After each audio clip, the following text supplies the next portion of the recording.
If you're considering buying or selling in Houston and you're wondering if the market's going to crash, we're going to be talking about that right now.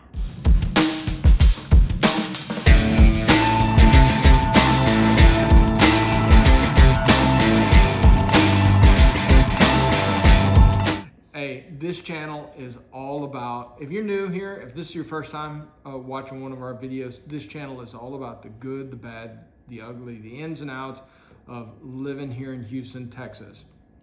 So if that's what you want, if that's what you're interested in, that's what you want to know more about, hit that subscribe button, ring that bell, that way you're notified every time we put out a new video. And look, the reason we put in all this hard work, the reason that we do all these videos is we love helping people.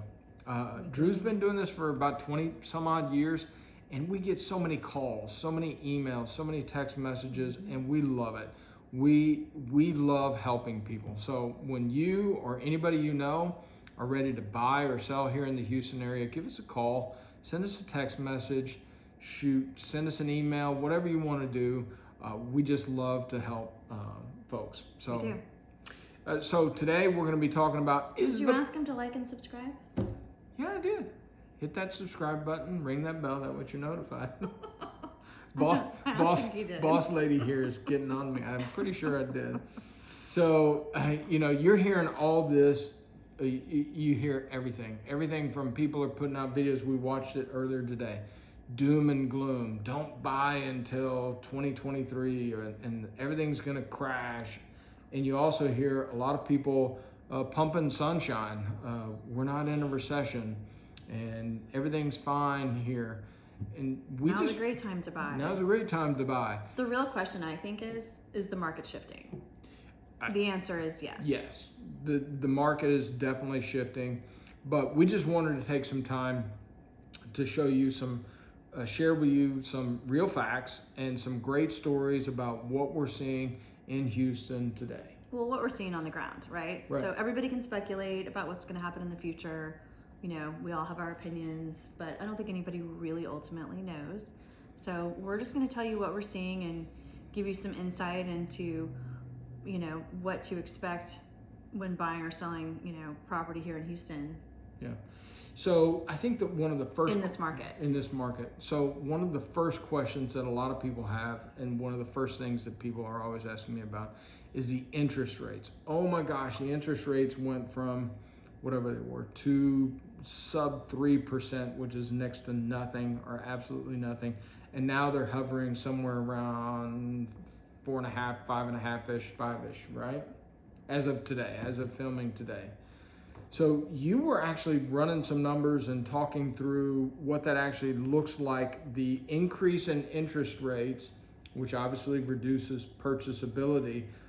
But you were talking to me about a conversation you were having about comparing and contrasting that with what was going on just a month ago or 2 months ago. Well, so let's look back at the last year or 2 years, right? The market's been just crazy. It's been bonkers. Yeah. And so you're dealing with multiple offer situations and people are doing a lot of wild things in order to be able to win the bid. For example, they're waiving their appraisal rights. They're waiving their... They were. Right, they were in this market of the last year. Yeah.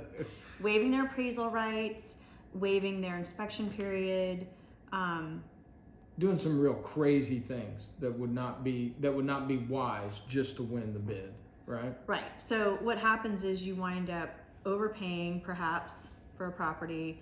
You can really wind up overpaying if you don't do inspections.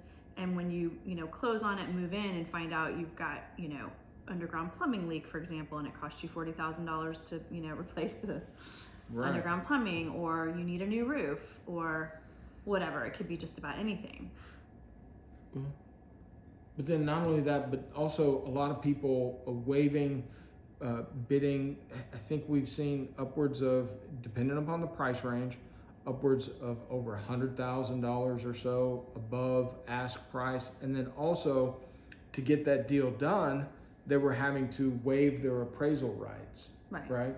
That's what we started off with. Yeah, which really puts you at risk because you potentially are entering into a negative equity situation.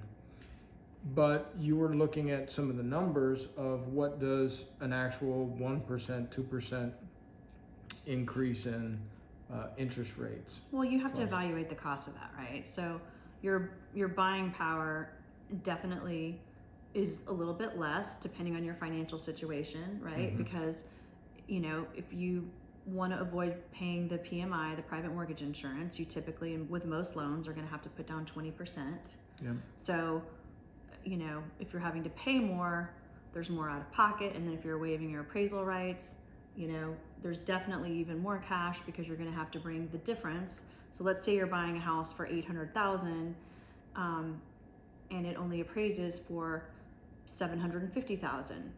You're going to have to bring that additional $50,000 on top of your 20% in order to make that right with the lender without getting too complicated.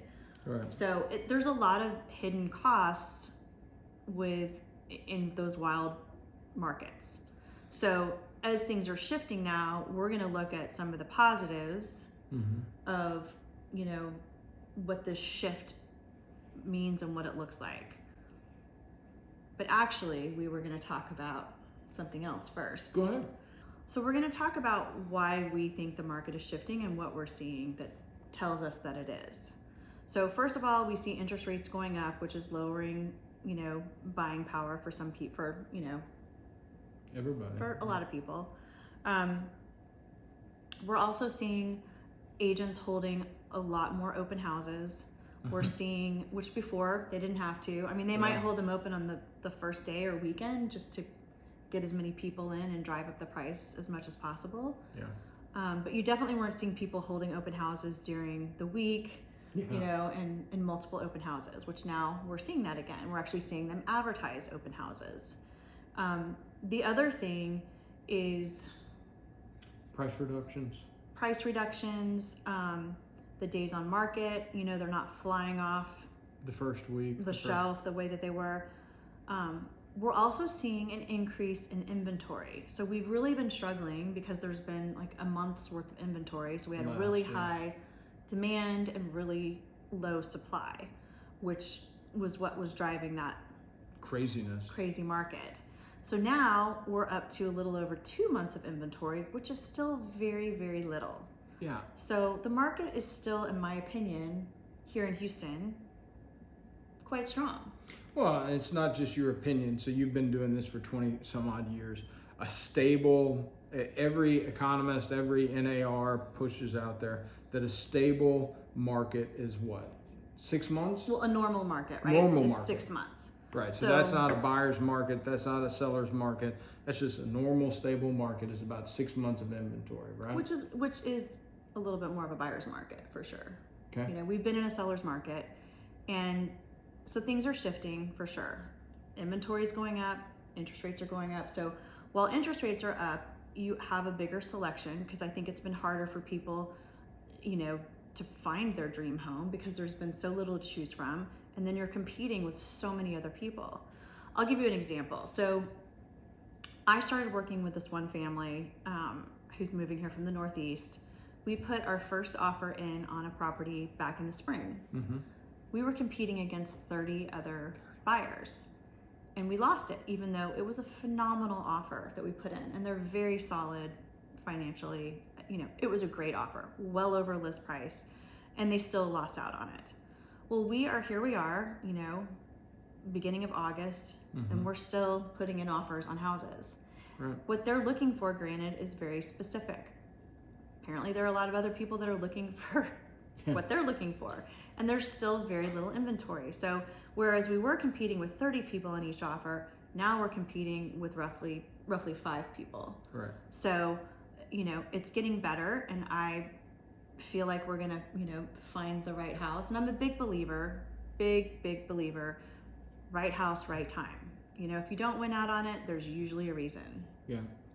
Well, and so, for those people out there that are sitting on the sidelines and saying, well, everything's going to crash, we're not seeing that, right? I mean, we're seeing that it's slowly shifting to a more stable market, more in line.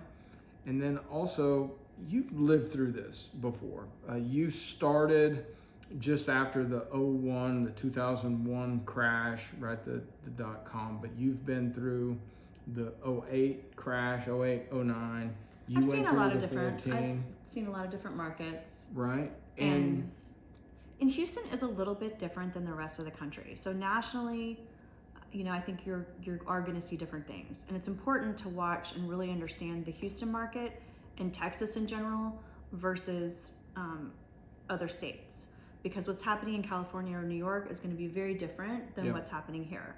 Our economy is very strong. We have people moving here from all over the world, literally, and we've got a very diversified job market here. So when we were doing some conversations from this, is not only is Texas different than the rest of the United States, but you were telling me that Houston is even different than, say, Austin or San Antonio or Dallas. And then even more, you were mentioning to me about how, based on your experience, when the market really starts to change, that it can impact different regions and different areas within the Houston area, right? Mm-hmm. So, what are some examples? Like, weren't you telling me, like, West U generally is less impacted because of its base of the healthcare system there? Well, you have a lot of doctors, a lot of attorneys, a lot of energy executives living there. Mm-hmm. And that would say be different than maybe the Woodlands, whereas back in 14, when the energy industry was hit very hard because of Exxon and a lot of its base being in oil, when they did big layoffs, it was impacted heavier than maybe the rest of the Houston area. So, needless to say, the point that we're trying to make, or the point that we're making, is not only is the impact or the changes or the shifts going to be different from state to state, from city to city, but within the different areas and within the different regions in and around Houston. And so it's super important that as you're trying to navigate your way through it, that you're working with people who have been doing this in the Houston area for 20 some odd years, and have a team of people all over the Houston area that know and understand the differences between Katy, Fulshire, Sugar Land, Clear Lake, the Woodlands, you name it, right? Fairland. Houston's really big.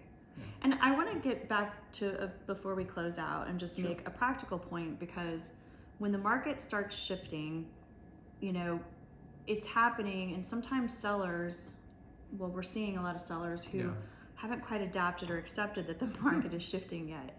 And so one of the things that I'm seeing a lot of is, if a home is priced right, smart sellers will price it just a smidge under market, and what that does is it attracts more buyers, and it will actually drive up the price, and they'll wind up selling for list price or higher. If they overprice it, still expecting that, we're going to overprice it and with some crazy number, and we're going to get all of this money extra and all these offers, it's not happening. And so they're going to sit there a little bit longer, and then your listing gets stale, and there's the whole consequence that goes along with that. So you're really better off, it's just, but I want to just let you know that it may take a little bit of time. It may take a couple of months for some sellers to kind of come around and adjust to the fact that the market is shifting, and that's normal. Mm-hmm. And so, we're working to get the word out. So to summarize, do you sort of have a one big picture, if anybody out there as a buyer or seller, what would you summarize? For us, it's business as usual. We're happy that there's more inventory. We still think it's a good time to buy or sell. We've got lots of people moving in and out of Houston, and the market is still very strong. It is not crazy like it was. Mm-hmm. It's a very strong market. I was on a call. I agree, completely agree. And just a personal story. I was on the phone with one of my compatriots, and there's this urge or this desire to, I'm going to wait till the bottom. I'm going to wait till it crashes, And they started talking about it's going to crash, back in 18. Oh, it's going to crash in 19. Oh, it's going to crash in 20. Oh, it's going to crash in, it's always, meanwhile, from 18 to now was one of the highest appreciation in prices and values. And so they missed out on so much of some of the goods. So we had clients that literally dropped out of the market in 2019. Yeah, in 2000. Because they were like, no, there's no way. It's just crazy. And I mean, meanwhile, that was a great time to buy. And had they bought, then they'd be sitting on some hot equity. And that's what we did. We were sitting there worried. When did we buy? Bought right in the middle of COVID. Yeah. 2020. Yeah, 2020. So we bought, and we were sitting there worried about, is the market's just too crazy? It's COVID. Everything's going up, and yet it was the perfect time. It's sort of like the best time to plant a tree was 25 years ago. The next best time to plant a tree is today. So. Well, and on that note, rents are going up. Yeah. So in a lot of cases, it's actually more affordable to own. Mm-hmm. So if you're, wanting to know whether it's going to be more feasible for you to buy or rent and want to figure that out because you're moving to Houston, give us a call. We'd love to help you out. If you're thinking about making a move, leaving Houston or moving somewhere in and around Houston, just want to make a change. And you're concerned about, am I going to be able to sell my house in this market? Just give us a call. Send us a text message. Send us an email. We're happy to take a look and help you out. And quell some of those fears that may be going through your mind right now. Absolutely. Hey, if you've stuck around this long, hit that like button. Let us know that we did a good job. Or, hey, look, if there's some specific questions that you have about the market or what's going on, put them down in the comments section. We'd love to hear from you. Look forward to speaking with you next time. Thanks. Bye-bye. Thanks, guys. See you next time.